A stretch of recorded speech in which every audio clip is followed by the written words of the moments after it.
In the unforgiving depths of the ash shallows, the ocean holds its breath. Here, volcanic snow falls in a silent gray veil, masking a world where beauty is a forgotten luxury. For the Feebas, survival is a relentless chore. Its body, scarred by minerals and scorned by evolution, endures a solitary existence in the suffocating murk. Driven by an invisible longing, it flees from the mockery of the vibrant.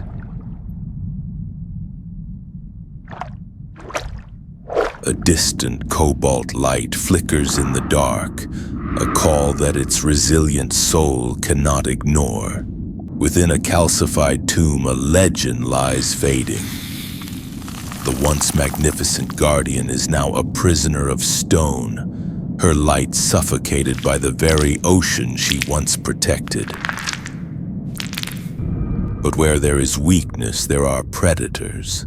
The tentacruel approach, their mindless curiosity turning into a cruel hunger for a fallen prize. For the first time, the one who only knew how to flee chooses to stand. A pathetic entity, bitter to the taste, prepares to face the self-righteous giants of the deep. Pain has been its only companion. Now it becomes its strength.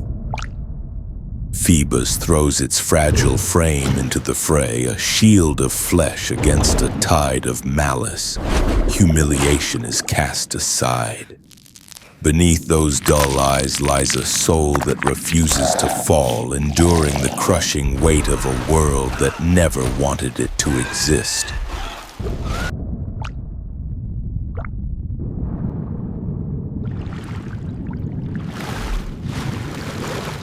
In a noble act of alchemy, the unsightly fish begins to absorb the guardian's agony. It drinks the poison, filtering the darkness through its own suffering. The price of salvation is total exhaustion. As its body calcifies into a lifeless statue, the purest heart is finally revealed beneath the crude, broken shell. A divine biological reaction is triggered. In response to a heart brave enough to love, the ocean bestows the scale carrying the power of light and time. Ordinary scales shed, giving way to shimmering silk veils. A newly reborn legend emerges, the Milotic, the very pinnacle of aquatic grace and nobility. Those who once mocked it can now only bow. The Guardian's light returns, a soft glow that heals the wounds of the past and the scars of the deep. One who only knew how to flee has become the protector.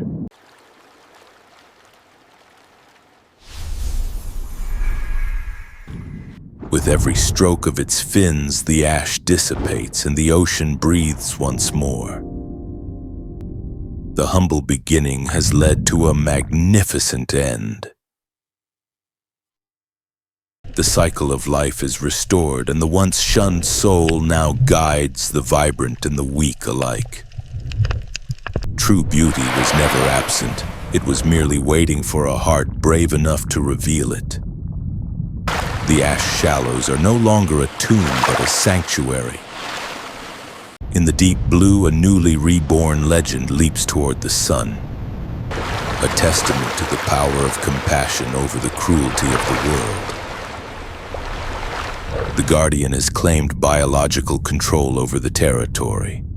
A heart once bitter is now the source of all purity in these waters. As she retreats to the deep, her journey remains etched in the coral, a reminder that even the most unsightly can become the most divine. The sky is not the limit, nor is the ocean floor. For a heart that has endured, the entire world is now a canvas of light. On the jagged edges of the tide pools, life is a game of shadows. The Wimpod lives in a perpetual state of panic, its nervous system attuned to the slightest vibration of danger. A scavenger of scraps, it survives on the leftovers of the bold. To the world, it is a coward. To itself, it is merely a survivor in an unforgiving land. Its instinct is its master to flee at the first sign of a shadow. Retreat is not a choice, but a biological imperative for a creature so fragile. But nature has a way of cornering the fearful. A tidal surge brings a threat that cannot be outrun, forcing a confrontation with the very thing it fears most. A predator emerges, the graplocked. A master of brute force, it seeks to claim the nursery of the weak. The Wimpod's receptors scream for retreat, yet for the first time the impulse to protect outweighs the impulse to survive. A soul once governed by fear begins to find its anchor. The test of willpower is at hand. As the internal pressure builds, the shell of cowardice begins to crack under the weight of a newfound resolve. Humiliation turns into a catalyst. In the final burst of despair, the strength of its will shakes the very boundaries of its biology. A divine biological reaction is triggered. Ordinary chitin sheds, giving way to shimmering silver plates, symbols of nobility and ultimate power. From the ruins of a scavenger rises a warrior. Clad in silver and driven by hydraulic force, the Golisopod is born. Those who once mocked it can now only bow. The Shogun of the Tide has arrived, a pinnacle of defensive strength and strategic persistence. With absolute focus, it deploys sheer force. The predator, once an apex threat, now faces a wall of silver that will not break. The price of salvation is total exhaustion, but the mission is noble. The graplocked retreats. The energy cost of confrontation is too high against such resolve. Biological responsibility is transferred. This protective behavior confirms the new role as guardian. The warrior now stands where the world wanted it to fall. In the silver light of the moon, the transformation is complete. True strength was never absent. It was merely waiting for a heart brave enough to reveal it. Those who once saw its presence as a blemish now see a legend. The most humble beginning has led to the most magnificent end.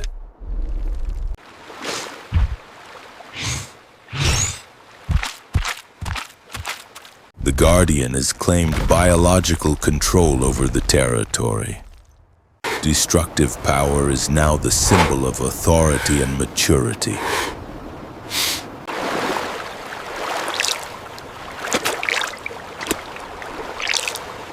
Every step is a testament to the resilient soul within. The silver plates reflect a world that no longer terrifies but respects. In the deep blue of the night, the Shogun patrols. A heart once governed by fear is now the anchor of the tide pools. Transmutation complete. From unconscious threat to conscious guardian. The warrior of the tide is ready for the next Hydrolux. The cycle continues, but the legend remains. In the silver light, the most humble beginning has led to the most magnificent end. High upon the jagged peaks, a dream burns within a flightless heart. The Bagon gazes at the sky with a longing that defies its own biology. Every impact against the basalt is a rebellion against gravity. Its skull hardens with every failure, a physical manifestation of a will that refuses to be grounded. To the world, it is a creature of the earth. To itself, it is a sky king waiting for its wings. The abyss below is not a threat, but a challenge. The adolescent stage brings a pressurized cocoon. Within the Shelgon's shell, a biological furnace burns, restructuring bone and muscle. It stands in the silent snow, a statue of potential. The internal load peaks, forcing a restructuring that the world cannot yet see. Disaster strikes and the test of willpower arrives. To save the next generation, the grounded dreamer must choose to fight when the world wants it to fall.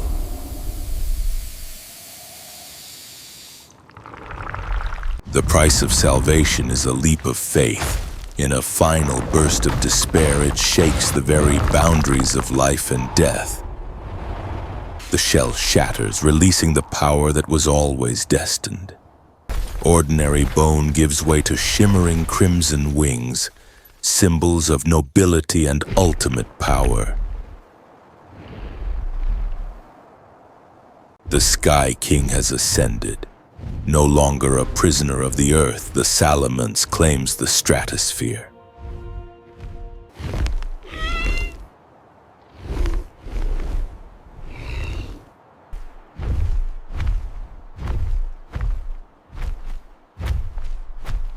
Those who once mocked its grounded state can now only bow.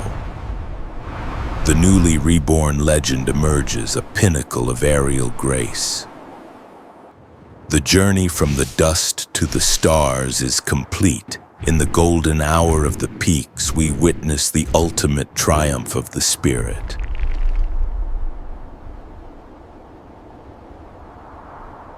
The sky is not the limit, nor is the ocean floor. For a heart that has mastered gravity, the entire world is a sanctuary.